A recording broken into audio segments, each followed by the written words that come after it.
بسم اللہ الرحمن الرحیم۔ فکر مندانہ احساس۔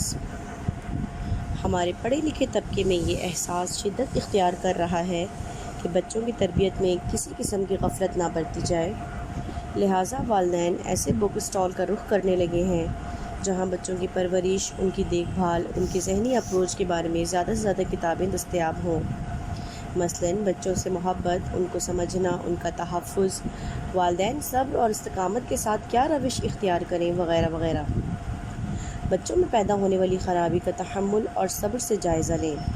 صبر اور برداشت والدین کے لیے لازمی ہے اور کسی بھی صورت میں وہ ملامت، سختی اور لوگوں کے سامنے انہیں برا بھلا کہنے کی روش اختیار نہ کریں، ورنہ شعوری اور لاشعوری طور پر آپ کی اولاد یہ فیصلہ کر لے گی کہ اگر میں برا ہوں تو برا بن کر ہی دکھاؤں گا۔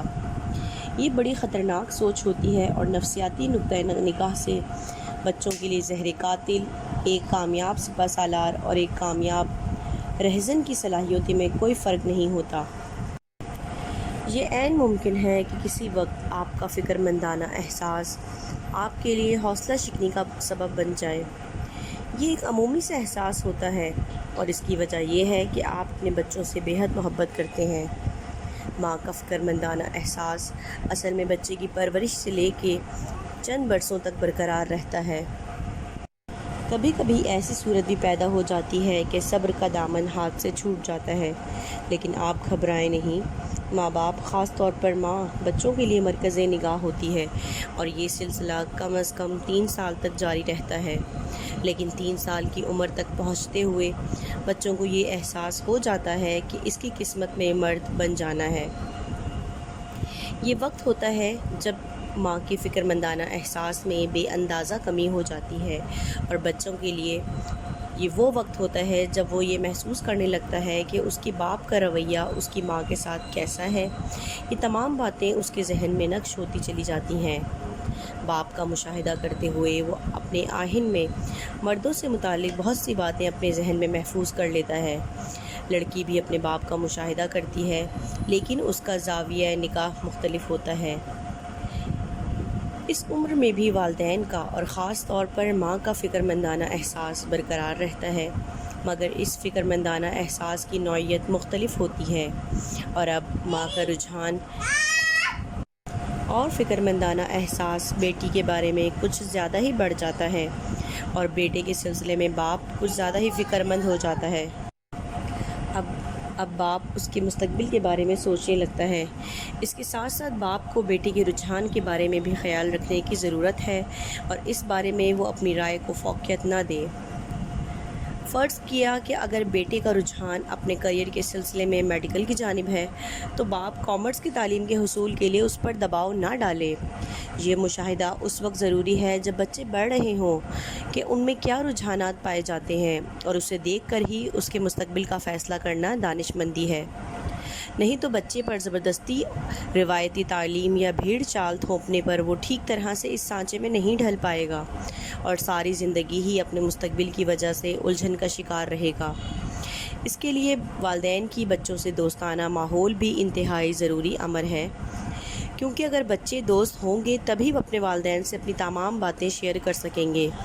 بصورت دیگر اندھیر میں تیر چلانے کے مترادف ہے کہ انجانے شعبے کو اپنانے سے شاید ان کا مستقبل سنور سکے۔ ہم اپنے بچوں کی صحت کے بارے میں تو فکر مند رہتے ہیں کہ اس کا رنگ کیوں پیلا پڑ رہا ہے، اسے بھوک کیوں نہیں لگ رہی، اسے نیند کیوں نہیں آتی۔ پھر ہم اپنی استطاعت کے مطابق اچھے ڈاکٹر سے اس کا علاج کرواتے ہیں، لیکن عجیب بات یہ ہے کہ ہم اپنے بچے کی آخری زندگی اور اس زندگی میں روحانی اور تہذیبی ترقی کے لیے ویسے فکر مند نہیں ہوتے۔ اس میں پائی جانے والی کمی کے لیے کسی اچھے دانش مند اور نیک سیرت انسان سے رجوع کرنے کی کوشش نہیں کرتے۔ جس طرح اپنے بچے کی جسمانی صحت کے بارے میں لاپرواہی برا فعل ہے، اسی طرح بچے کی روحانی زندگی سے لا تعلقی بھی نہایت غلط اقدام ہے۔ ہمیں دونوں زاویوں پر غور کرنے کی ضرورت ہے۔ جسمانی غذا اور روحانی غذا کے ساتھ ساتھ جسمانی اور روحانی لباس کی بھی بہت بڑی اہمیت ہے، جس میں بچہ خود کو آرام دہ محسوس کر سکے۔ جسمانی لباس بچے کو عمر، موسم اور حالات کے لحاظ سے پہنایا جاتا ہے۔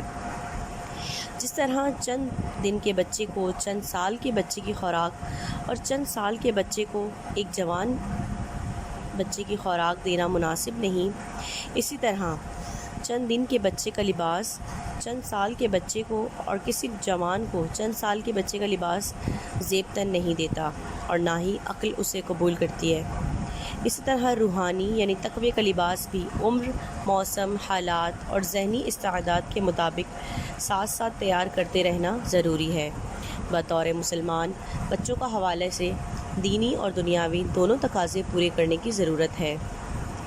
بچہ بہت جلد اپنے والدین کی خوشی اور ناراضگی کو محسوس کرنے لگتا ہے۔ ماں بھی بچے کو سمجھانے کی خاطر اسے باپ کی ناراضگی کا احساس دلاتی ہے، یا اس کے بچے کی یا اس کی خوشی کی وجہ بتاتی ہے کہ کس طرح سے یا کس کام سے ابو ناراض اور کس کام سے خوش ہوں گے۔ اسی طرح شروع سے ہی بچے کے دل میں اور دماغ میں اللہ تعالیٰ کی محبت اور خوشی کا احساس دلانا چاہیے کہ اللہ تعالیٰ کس قدر مہربان ہے اور ہر چیز وہی عطا کرنے والا ہے۔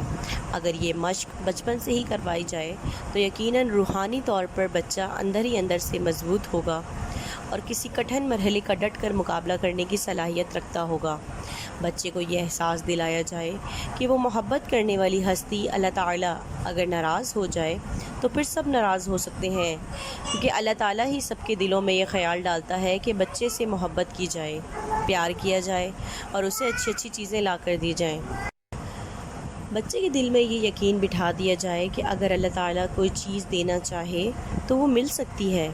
اسی لیے اللہ تعالیٰ کو ہمیشہ راضی اور خوش رکھنے کے لیے ہر اچھا کام کرنے کا جذبہ بچے کی ذہن، قلب اور سانسوں میں اتار دیا جائے۔ اللہ تعالیٰ کی محبت کو خوشبو کی طرح بچے کے دل میں بٹھا دیا جائے۔ امید کرتے ہیں کہ ہمیشہ کی طرح یہ ویڈیو بھی بچوں کی بہترین تربیت اور اس کی نفسیات کو سمجھنے کے لیے بہترین ثابت ہوگی۔ جزاک اللہ۔